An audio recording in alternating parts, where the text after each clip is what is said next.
Fala pessoal, bem-vindos a mais um episódio aqui da Alta Quadra Podcast. Meu nome é Pedro Câmara, fundador da Escola de Imóveis e investidor. Estou aqui com a minha parceira Ariane. Fala, Pedro. E aí, Ariane? Tudo bom? Bom dia, pessoal.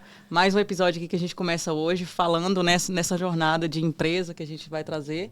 E hoje a gente vai trazer um pouquinho a experiência do cliente, né? Experiência do cliente no mercado mais tradicional, né? Que é o mercado de leilão de imóveis, né? Então, como que a gente inova, como que a gente traz uma nova experiência para quem está arrematando, para quem está colocando ali o imóvel no leiloeiro. E, obviamente, o Avraham vai contar aqui a jornada dele, né? E como que ele decidiu empreender, né? E inovar aí nesse mercado que eu entrei em cada site de leiloeiro que às vezes assim parece que o cara fez o site em 1995. Meu É Deus. aquele HTML bem antigão assim, com poucas informações, uma confusão.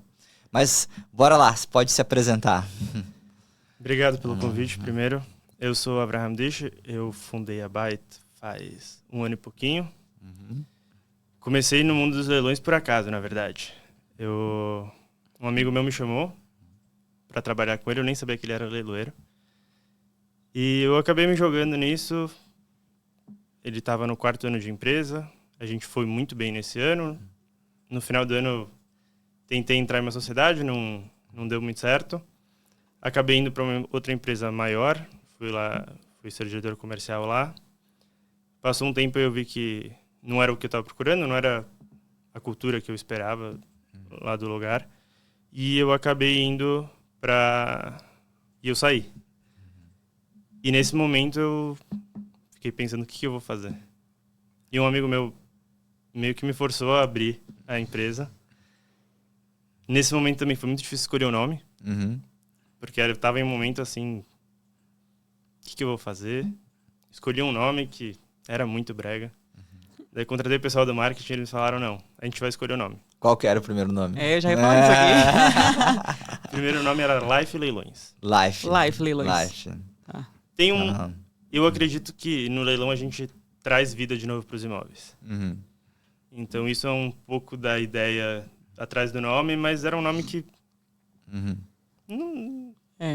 não era novo, não era uma inovação e não combinava, eu acho, com o que a gente estava pensando em fazer. E aí o pessoal do marketing, eu contratei eles me falaram, a gente vai fazer outro nome. Eu falei, tudo bem, não tem problema. Eu falei, eles falaram, você tem alguma condição? Tenho 2 condições. Não pode ter nada a ver com religião, porque eu sou religioso, mas a empresa não. E não pode ter a ver nenhuma simbologia religiosa ou qualquer coisa do gênero, não quero. E daí eles me trouxeram Byte. Eu falei, pô, mas Byte é em hebraico. E eu falei pra vocês que eu não queria nada religioso. Eu falei, mas hebraico não é religião. Hebraico é só uma língua. Justo. E aí eu falei, vocês têm razão, eu gostei do nome, porque Byte em hebraico é casa, ou talvez home em inglês, um lar. E eu gostei do nome e também parece um pouco de buy it em inglês. Isso também é verdade. Sabe Tem um trocadilho. O que me lembra também, eu não sei exatamente se a palavra é assim, mas de isca.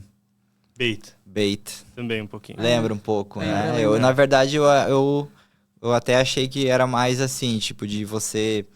A isca, né? Você pegar ali alguma coisa, um imóvel.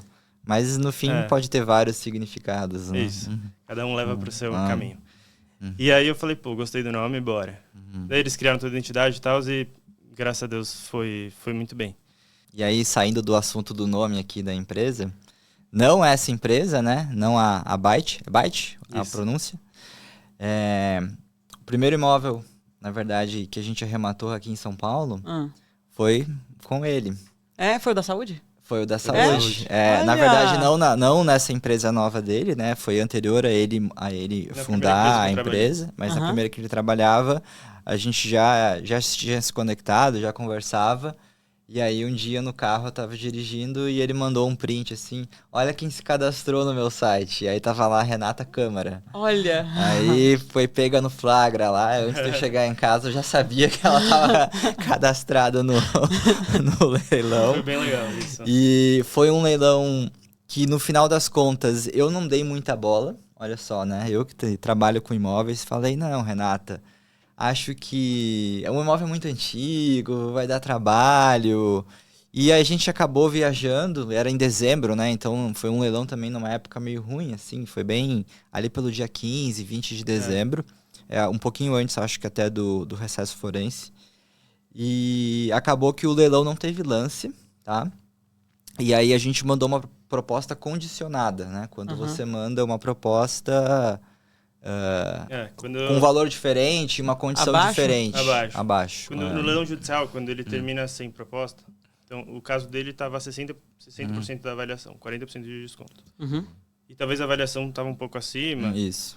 E aí, em muitos casos assim, acaba sem arrematante. Até porque quando é um prédio um pouco mais antigo, tem alguns detalhes, a pessoa está procurando um desconto às vezes um pouco maior. E aí, nesses casos, no judicial, você consegue, até no extra também, mas no judicial você consegue mandar uma proposta para o juiz de até 50% de desconto, para não ser preço vil.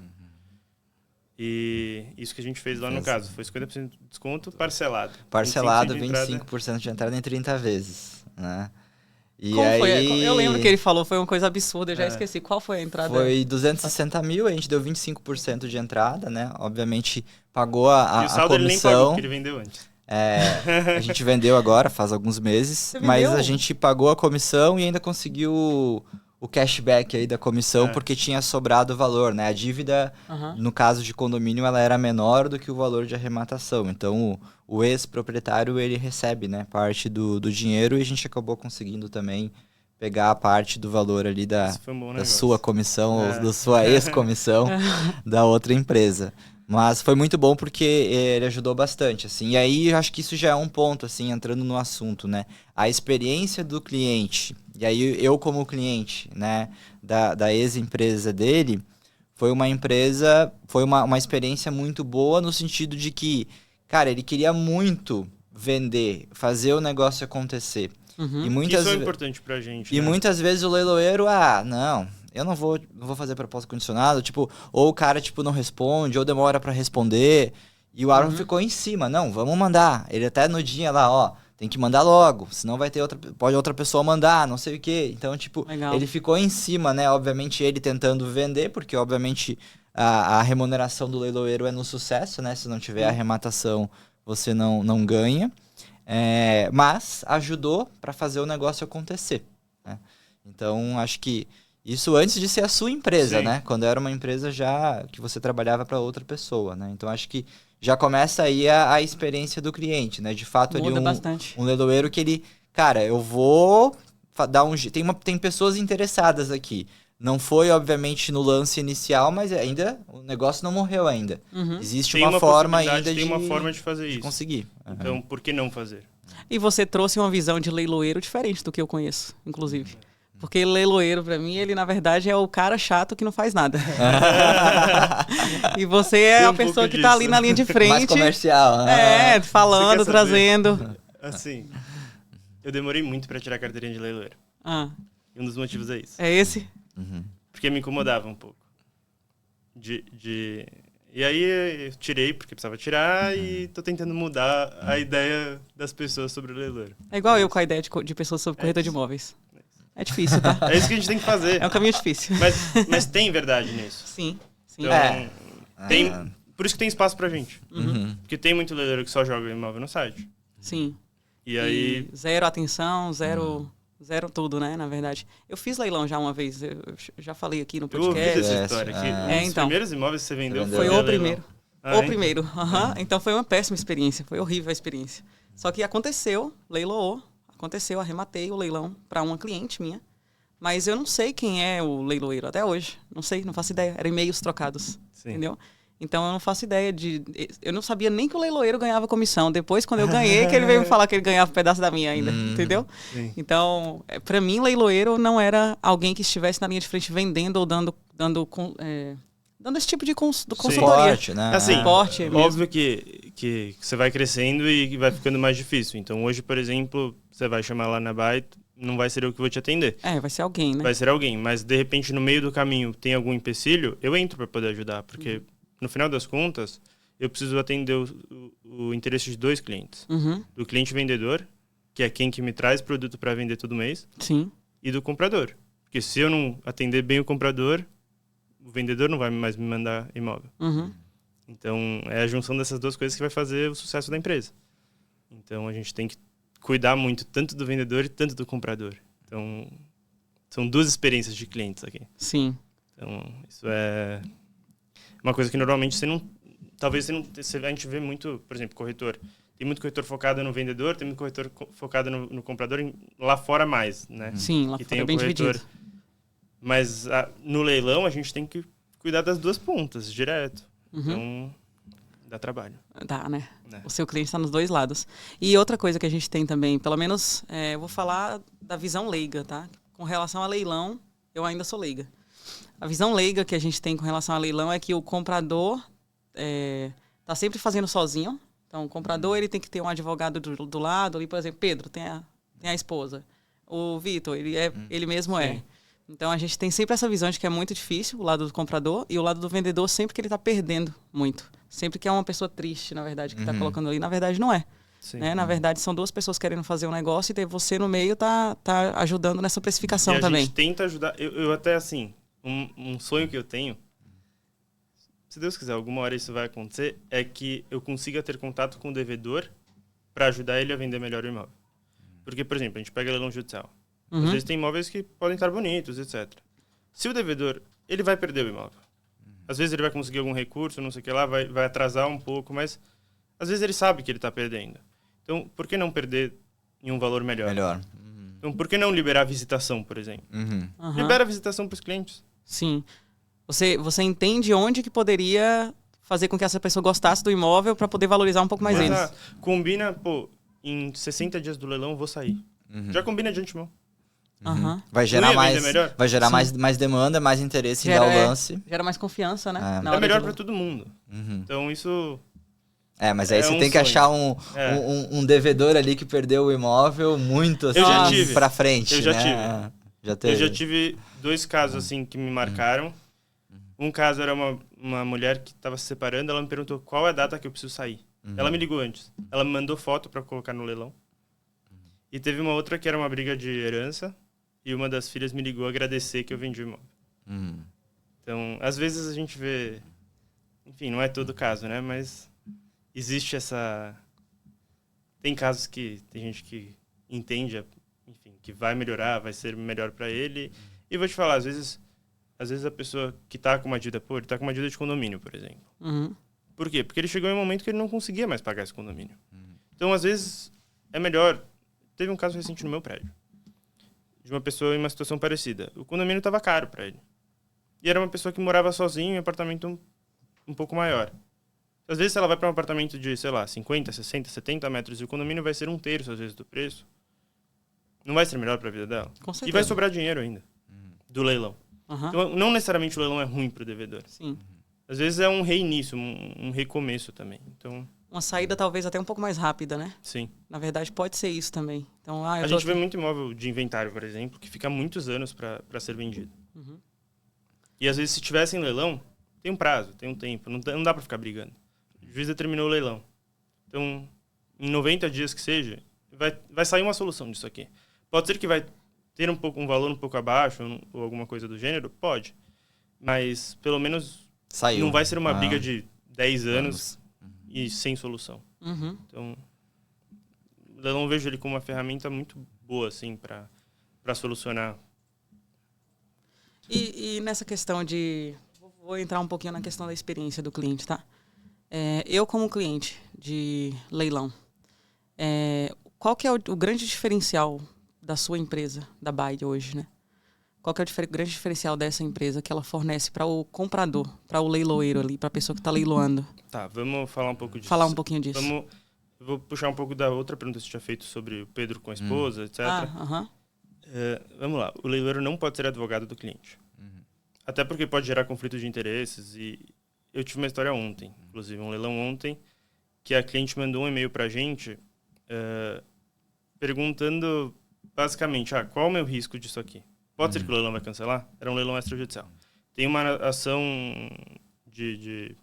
não lembro direito qual era a ação, mas alguma ação contra o banco que 90% dos devedores entram com essa ação para tentar ganhar algum dinheiro do banco ou alguma coisa. E desses 90% que entram, 90% perde. existem casos que têm nulidade? Sim, existem, mas são muito raros. E normalmente você tem a evicção de direitos que resguarda isso. Mas eu falei para ela, vou te falar duas coisas. Primeiro que eu não posso te responder essa pergunta, porque não é minha posição de te responder. E segunda pergunta, talvez eu sou honesto. Mas não faça essa pergunta para todo mundo, porque pode ter gente que vai te responder diferente. Porque ele precisa vender. O leiloeiro, no final das contas, precisa vender.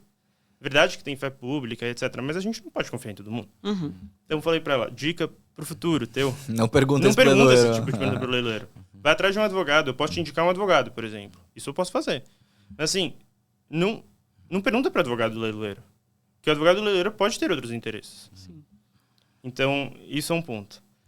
E aí, focando um pouco mais, partindo disso, que a gente não pode dar assessoria exatamente, e também eu não indicaria a pessoa pegar a assessoria do leiloeiro, o que sim a gente pode fazer? E o que é o que a gente deveria, todos os leiloeiros, fazer isso direito? Um edital claro. Então, o edital é que dá a regra do jogo. Toda a regra do leilão está lá no edital. Vou assumir dívida? Tem que estar lá. Se sim, quanto? Tem processo, tem outros ônus nessa matrícula que podem... Por exemplo, você pode ter muita trabalhista antes que pode... E aí tem preferência sobre dívida condominial e acabar sobrando uma dívida condominial para você. Então, todas essas coisas você precisa fazer essa pré-análise muito bem feita. Isso o leiloeiro não... Pode talvez te ajudar um pouco com isso, ele pode te explicar mais ou menos, mas assim, não é para você confiar no leiloeiro, porque ele tem conflito de interesses. Óbvio, nítido. Então, mas o que a gente sim tenta fazer é um edital muito claro, que qualquer pessoa que bate o olho consegue ler. Pessoal, o mais leigo possível seria... Eu tive agora, recente, em Fortaleza. A gente está leiloando um prédio inteiro em Fortaleza. Era um cara que tinha os imóveis para renda. Então, ele tem 20 unidades lá no prédio. É um prédio que ele construiu, a família construiu, e estava para renda. E são pessoas simples, é imóvel de 100 mil, 100 e poucos mil. Aluguel de R$900, coisa assim. E o primeiro leilão que a gente fez desse imóvel teve muito problema nesse sentido, porque eles ligavam para a administradora, que é o próprio cara que perdeu o imóvel, que é quem que aluga para eles faz 10 anos o imóvel. Ele vai confiar nele ou vai confiar em mim? Aqui em São Paulo. Nele. Faz 10 anos o alugo desse cara. E a gente teve muita dificuldade com isso. Teve um cara que arrematou nesse primeiro leilão. Agora a gente está fazendo um outro leilão desse mesmo prédio. E agora vai ter mais porque esse cara já deu certo. Mas esse cara que arrematou, ele me falou, eu não consigo entender os vizinhos. Eu li o edital, tá tudo claro, dá para entender tudo. Dá para entender lá, dá para ver a matrícula. Eu falei, olha a matrícula, você vai ver que tá consolidado. Que já teve os leilões negativos. Porque a administradora fala, a gente não perdeu ainda o imóvel. Mas já perdeu, tá registrado na matrícula. Você pode ter algum recurso, alguma coisa, ok, isso você pode fazer. Mas o imóvel está registrado do banco. O banco pode vender para quem quiser. E ele não precisa te pagar mais aluguel, inclusive. Então, porque não é mais dono. Porque não é mais o dono. Então, isso que a gente tenta fazer. Deixar o edital claro para qualquer leigo, da onde ele for, conseguir ler. Isso é muito importante. E aí a gente não consegue em todos os imóveis, mas a gente tenta trazer o máximo de informação possível para ele saber onde ele está entrando. Então, se está desocupado, a gente tenta ir lá fazer foto, tenta disponibilizar a chave para a pessoa poder visitar, marca com a gente, Enfim, não é todos os imóveis, de novo, isso eu falei. Meu sonho seria se a gente conseguisse padronizar isso, todo devedor me ligar antes do leilão. Vem aqui tirar foto ou me mandar foto. Enfim, eu entendo que é uma situação, às vezes, um pouco constrangedora para a pessoa, mas às vezes, tipo, uma foto dá para mandar, entendeu? Tipo, esconde os pertences, ninguém vai saber quem é você e tal. Mas, enfim, isso é um pouco de que a gente tenta trazer diferente. Que seja claro e que as regras do jogo estejam claras e muita transparência. No meu site tem uma frase bem em cima, assim. Transparência em cada lance. Então, isso que a gente quis trazer, essa foi a ideia desde a essência da Baita. Legal. Que seja um negócio transparente, que seja um negócio que todo mundo fique claro. E é muito transparente, inclusive para o vendedor. Muitas vezes a gente tem transações imobiliárias que o vendedor não sabe direito se o corretor está trazendo a proposta certa ou não. Eu tive um caso meu. Agora, imóvel meu, que o corretor falou que fazia visita, não é aqui em São Paulo, imóvel. O corretor falou, fui fazer visita 2 vezes nesse final de semana, eu perguntei pro zelador e não era verdade. Não tinha visita. Ué? É porque queria. Não sei. Mas não é leilão? Não, era imóvel normal. Entendi. Enfim, então, no leilão é muito transparente. Você consegue ver quem está habilitado, você consegue ver quantas visualizações teve no nosso site, pelo menos. Você consegue ver quantos lances está tendo, se tem lance, não tem lance. Está tudo lá. Teve proposta, não teve proposta. Então, é um processo muito transparente. Então, a gente tenta tirar esse mito, pô, o leilão é problema, o leilão é isso que a gente está tentando trazer diferente. Legal. E como que você enxerga a popularização, vamos dizer assim, do leilão de imóveis no Brasil?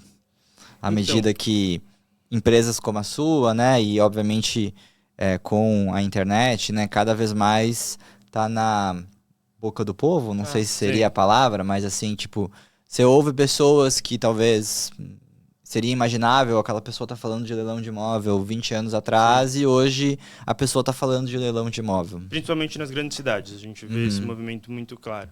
Por isso que nos bairros nobres, hoje é difícil arrematar com preços com muito desconto. Isso é bom, porque esse é o justo do mercado. O leilão deveria ser um negócio justo, até para o devedor e tanto para o comprador. Assim, tem... É ruim pro investidor. Peraí. Não é bom, não é muito bom, não. É ruim pro investidor, mas o que eu acredito do investidor? Eu acho que o investidor, ele normalmente é uma pessoa que, assim, não é, se ele compra um negócio muito fácil, ele não é investidor. É um cara que tá querendo dinheiro fácil. O investidor normalmente não quer o dinheiro fácil. Ele tá disposto a ter um esforço, fazer uma reforma, alguma coisa, igual que o Pedro faz. Pedro fez lá no Da Saúde, fez uma baita de uma reforma, ficou maravilhosa. Uma baita de uma reforma. E ganhou. E deu muito certo, e teve um lucro muito bom. Então, eu acho que ainda tem oportunidades para investidores em leilão. Pô, a gente vendeu umas casas que a pessoa quase destruiu a casa e reformou, e ele comprou muito barato. Então, ele tem margem para fazer isso e depois trazer um produto muito melhor no mercado e conseguir vender no real valor. Mas, assim, um apartamento de alto padrão, em uma região nobre, com desocupado, não deveria sair com tanto desconto. É que na sua visão que é uma visão boa até, que o investidor ele é um solucionador de algum problema, né? Então, se ele compra um imóvel, sei lá, na planta, ele tem que mobiliar para vender. Se ele compra um imóvel né, destruído, ele reconstrói para vender. Ele espera o tempo da construção. Então, sim. Esse é o papel do investidor no mercado. O dinheiro fácil tá lá. Tem CDI, hoje em dia tá alto, vai lá, coloca lá, senta, espera e é isso. Agora, no leilão, pô, tem... Qual foi o teu ROI? Meu ROI deu mais de 70%. Então. Em 18 meses. Nossa descontando imposto que foi parcelado. Já. Eu tava... Mas enfim, mesmo à vista. Daria uns 30%, alguma coisa assim? Daria. Em 18 meses. Então, é um investimento bom.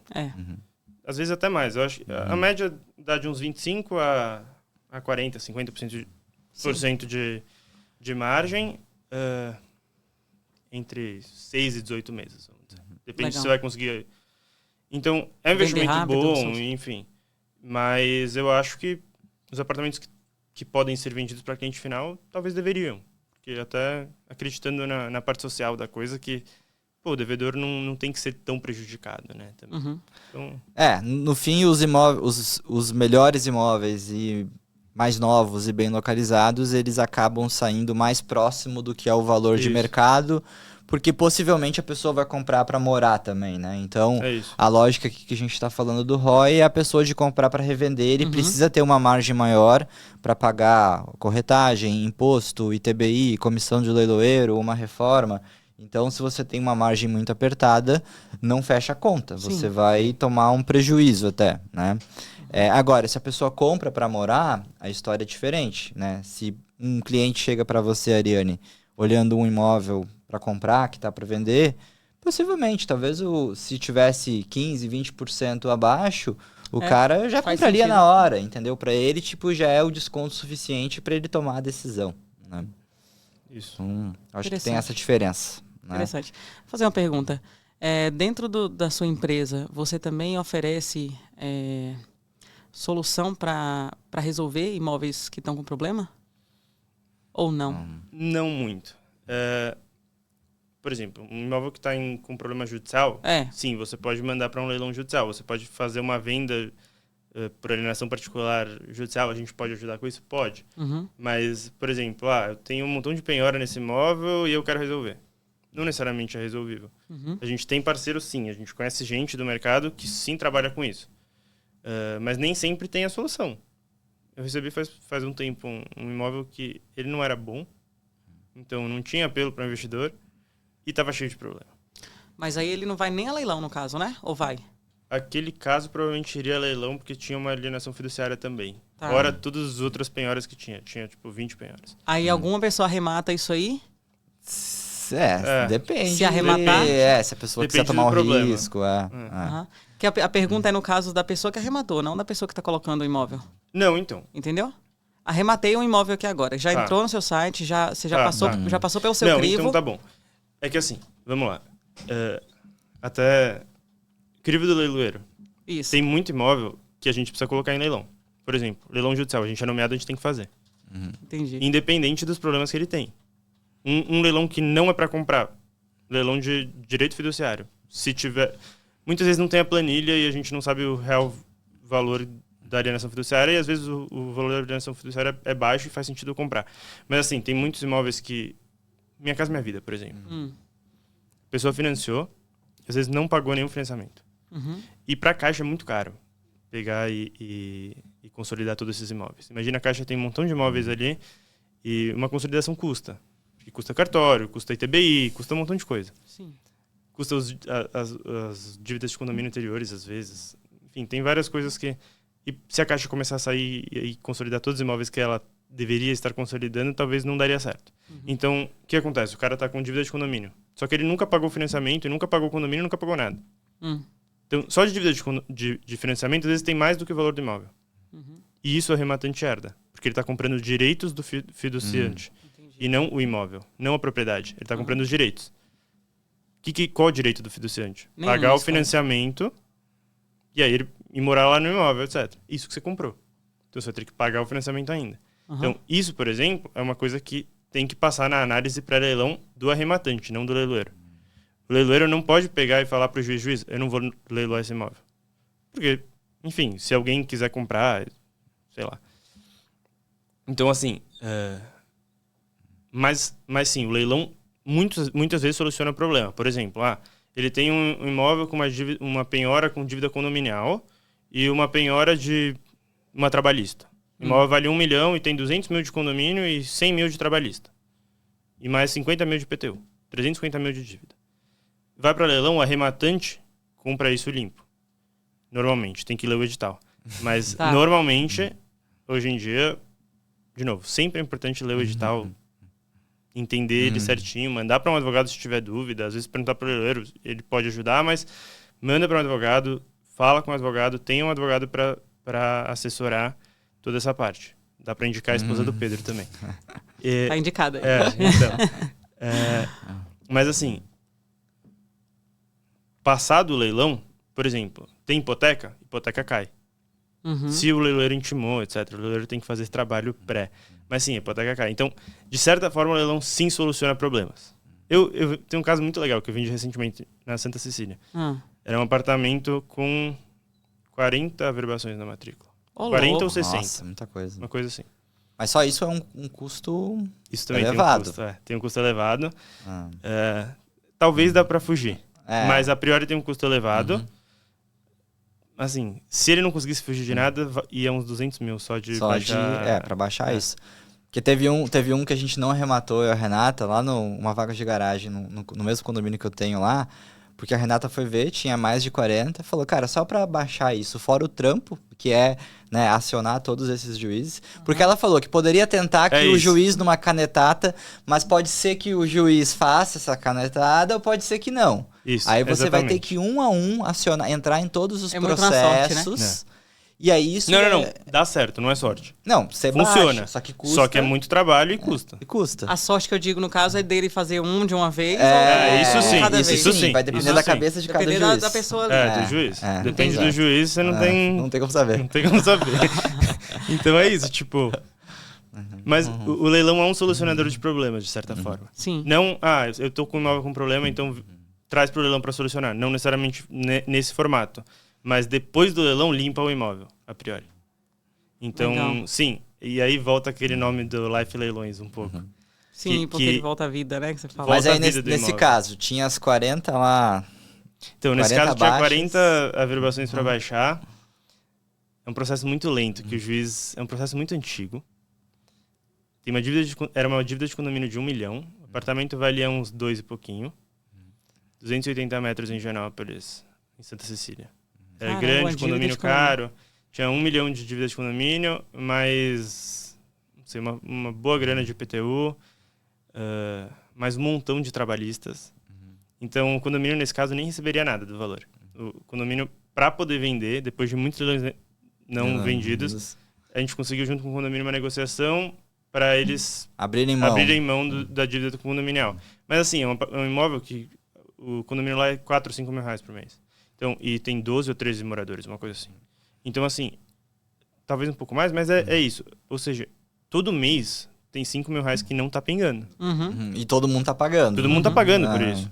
Então, em algum momento você tem que tomar essa decisão. Vou abrir mão e vai ter alguém agora que vai entrar e vai começar a pagar e a gente vai tentar voltar à saúde desse condomínio, pelo menos daqui pra frente. Se eles tivessem tomado essa decisão faz 5 anos, era 5 anos de alguém pagando o condomínio. Então, dessa dívida de 1 milhão ia ser 500. E as trabalhistas não vão fugir. Porque as trabalhistas vão ficar lá. Sim. E elas sempre vão ter preferência. Então, não tem pra onde fugir. Mas, enfim, depois disso, esse imóvel vai ser limpo. É um processo muito demorado, tá demorando. Saiu uma decisão essa semana, não saiu. Tá no processo ainda. Tá no processo ainda. Mas, enfim, a priori esse imóvel vai ser limpo e amanhã ele vai poder... Por exemplo, um imóvel com penhora não recebe financiamento. Sim. Amanhã ele vai poder ser financiado de novo. Tá. Então, ele limpa. Volta ao início, vamos dizer, uma nova história para esse imóvel. Tá. E o proprietário que está colocando esse imóvel? Você falou um pouco o período do comprador, né? Do quem está arrematando. E esse proprietário, dá algum exemplo de uma esteira de... Vai lá, dependendo do leilão, não é uma opção do proprietário, né? Ele é obrigado, mas existe o caso onde o proprietário, por livre e espontânea vontade, contrata um leiloeiro para fazer um leilão. Né? Que o maior exemplo é os bancos. Os bancos. Os bancos são proprietários que colocam imóveis em leilão todo mês. Sim. E eu falo assim, o banco, se fosse tão ruim, o banco não ia colocar. Porque eles não são...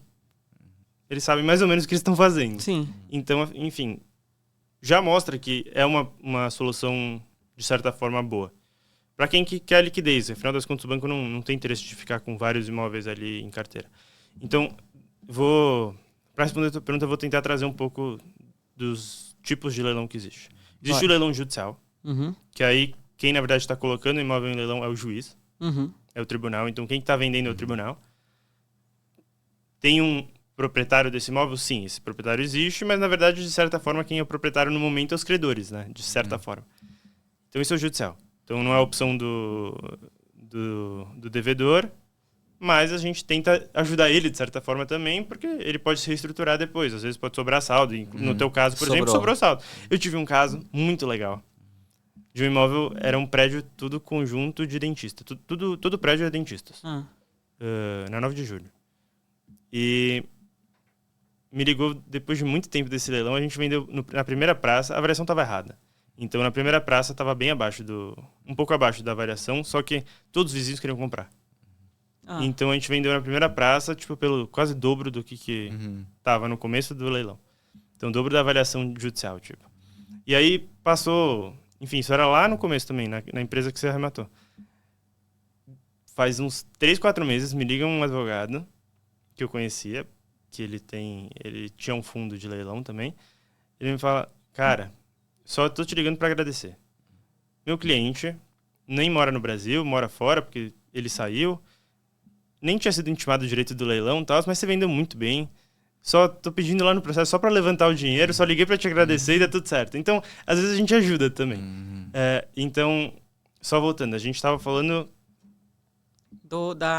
dos tipos de leilão. Dos tipos de leilão. Falou judicial. Então, judicial é isso. Extrajudicial.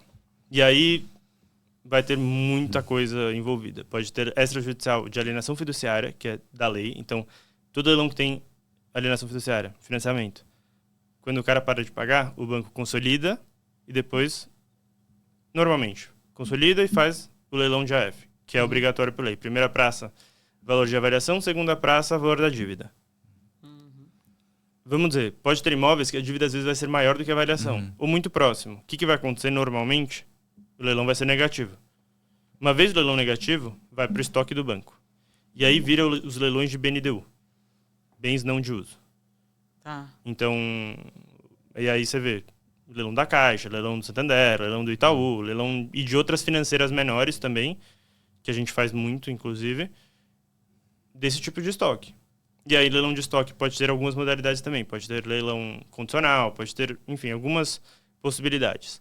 Dentro disso, basicamente isso daqui é uma venda normal. Uhum. Vai ter ou compromisso de compra e venda, ou ata de arrematação, depois uma escritura normal. Às vezes pode aceitar financiamento, enfim. Dentro disso, qualquer pessoa pode fazer um leilão nesse sentido também.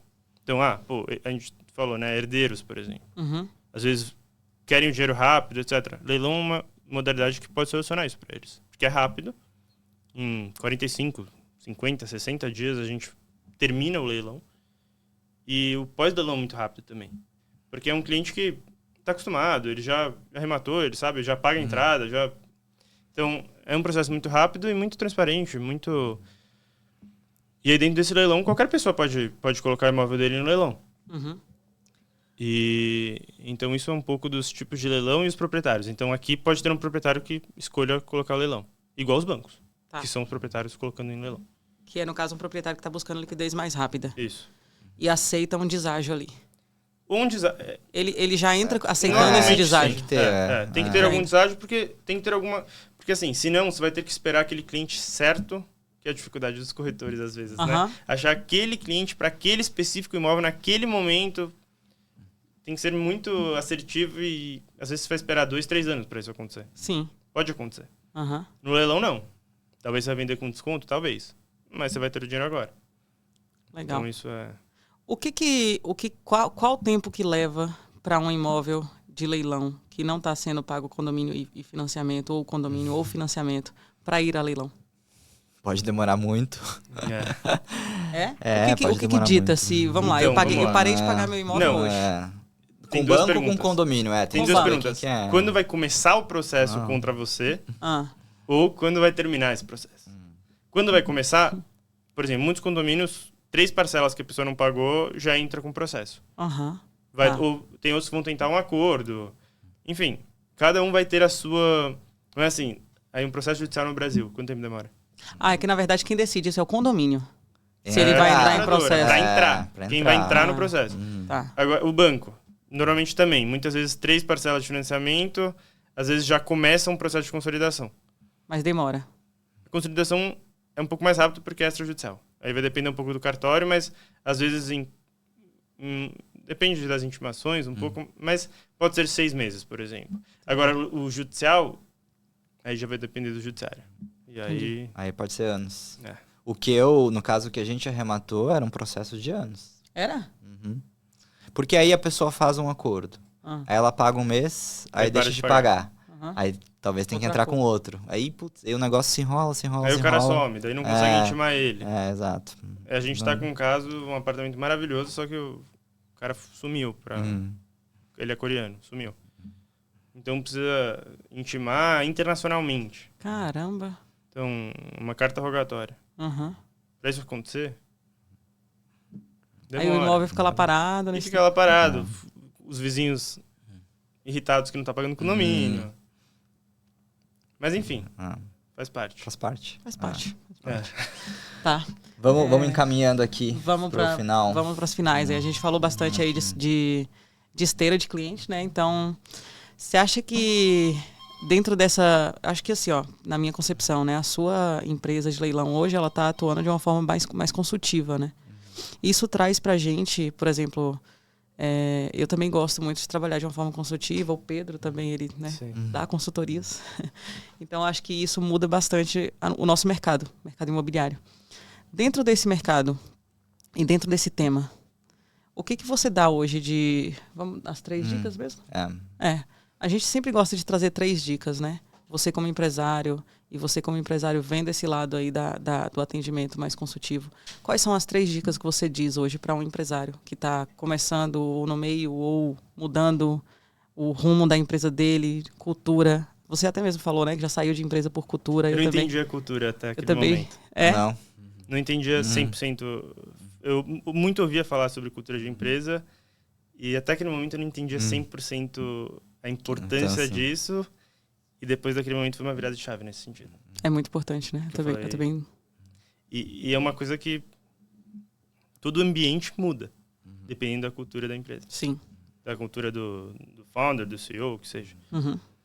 Então, isso é uma coisa assim que foi um aprendizado muito grande. É legal o aprendizado que você chegou à conclusão sozinha, né? Então, isso foi uma virada muito importante, assim, para mim. E aparentemente foi essa virada que fez você abrir a sua empresa, né? Foi esse o motivo. Que eu cheguei a uma conclusão que eu tava querendo fazer, eu não ia conseguir fazer com outra pessoa. Uhum. Porque eu queria colocar a minha ideia. E é engraçado, mas isso foi uma coisa que a primeira pessoa que trabalhou comigo, depois que eu saí da segunda empresa, eu fui falar com ele. E eu falei, o que você acha? Enfim, daí ele falou, você tem que abrir a tua. Legal. E eu fiquei muito feliz, porque, assim, pô, por um lado, sabe, enfim, ele soube falar, pô, faz o teu, porque vai dar certo. Eu acho que... E também eu tava pensando, talvez, em voltar pra lá, naquele momento. E ele falou, não, você tem que fazer a tua. Eu achei uma humildade muito grande dele, assim, também, tipo, pô... Você vai virar vou virar, de certa forma, um concorrente pra ele, entendeu? E um concorrente que já tava dentro da tua empresa. Que é pior, de certa forma, né? Sim. Então, eu fiquei muito feliz com isso. E também foi mais um empurrão, assim. Eu falei, putz, tem razão, porque, assim, eu penso diferente dele e de outros que passaram. Então, pô, eu queria trazer essa ideia, sabe? Eu queria trazer um diferencial para o mercado, uma nova forma de se pensar. Eu falei hoje de manhã, né, pro Vitor, eu falei, a gente é a nova geração do leilão. A gente que tem que fazer as transformações. Então, uma das coisas que eu comentei com vocês era, antes a gente estava conversando, eu comentei das fachadas ativas que a gente está leilando agora. Sim. E aí, tem algumas coisas assim que a gente está querendo cutucar. Por exemplo, por que essas fachadas ativas não podem... Para quem são vendidas? Para investidores. Aonde os investidores estão? Muitas vezes em leilão. Por que não pode ser vendida em leilão? Outro exemplo. Sobrou 2 unidades em estoque para a incorporadora. Um estoque que está lá parado. Que está lá parado, sobrou 2 unidades em um prédio. Faz sentido ficar gastando corretor, marketing, anúncio nessas 2 unidades? Não faz mais. Por que não colocar em leilão e trazer a liquidez? Quanto custa levantar capital hoje em dia? Tá muito caro o crédito. Por que não? Você tá com o dinheiro lá parado. Por que não? Não é o que vai mudar no final na conta? Não vai mudar muita coisa para eles. Outra coisa que a gente... Um amigo meu que tem incorporadora, a gente tá vendendo um apartamento dele, ele falou, se você vender esse apartamento, eu vou colocar a unidade decorada com você. Leiloar o decorado. Porque ele já tem, no prédio pronto, ele deixou um decorado no final. E eu fiquei muito feliz com isso. Por quê? E eu já consegui mais um também, então talvez vai sair isso aí. Porque assim, por que não? Decorado é um negócio diferenciado. Por que não vender o apartamento decorado já em leilão? Agora eu posso trazer um possível problema de mercado? Pode. O que vai fazer eu comprar esse apartamento? Se isso, vamos supor que isso vire um padrão. Remanescentes que não vendem depois de um ano, você vai para a incorporadora e fala, bota aqui com 40% de deságio, 30% e vamos vender. Eu sabendo, e alguns investidores sabendo que isso vai acontecer, você acha que essas pessoas não podem começar a deixar de comprar o imóvel em um período de valor mais alto para esperar um possível leilão de um remanescente que ficou? Esse é um dos motivos que ainda isso não aconteceu tanto. Porque os incorporadores têm esse medo de se queimar. Eu já ouvi isso de incorporador. Se queimar. Mas assim, por outro lado, se não sobrar 2, também não vai acontecer o leilão. Também, Eu não tô falando de fazer o leilão primário, vamos dizer. E não sei, talvez se todo o leilão fosse primário, ia ter disputa no leilão lá atrás e ia vender por preço alto. Ia vender pelo preço de venda. Pelo preço de tabela. O leilão vai trazer... é só achar a liquidez do imóvel. Qual a liquidez? Talvez a liquidez do imóvel na planta é o valor que eles estão vendendo. Sim. Um leilão bem feito, a priori, tem que chegar...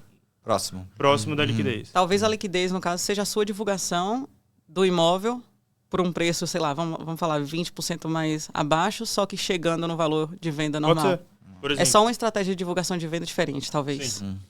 Mas eu entendo que você... É um ponto importante. Mas por isso que eu acho que nas lojas, por exemplo, não tem esse problema. Não, nas lojas não tem. Elas não têm liquidez, no caso. E elas emperram, né, na verdade. Mas muito eu vejo porque muitas das incorporadoras, elas não são incorporadoras de comercial. É o que sobrou ali. é uma teve coisa que eles colocar fazem, por causa do plano diretor. O benefício. Então, é uma solução, entendeu? Uhum. E talvez no leilão vai sair com preço alto. Vai sair... Se ter gente querendo comprar, vai ter disputa. E talvez vai vender com preço bom.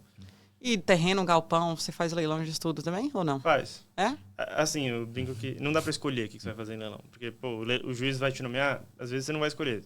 Pode ser que vai vir um carro também, você vai ter que fazer. Ah. A gente é focado em imóvel, mas a gente já vendeu o carro em leilão. Porque o juiz entendi. nomeou, a gente vai fazer.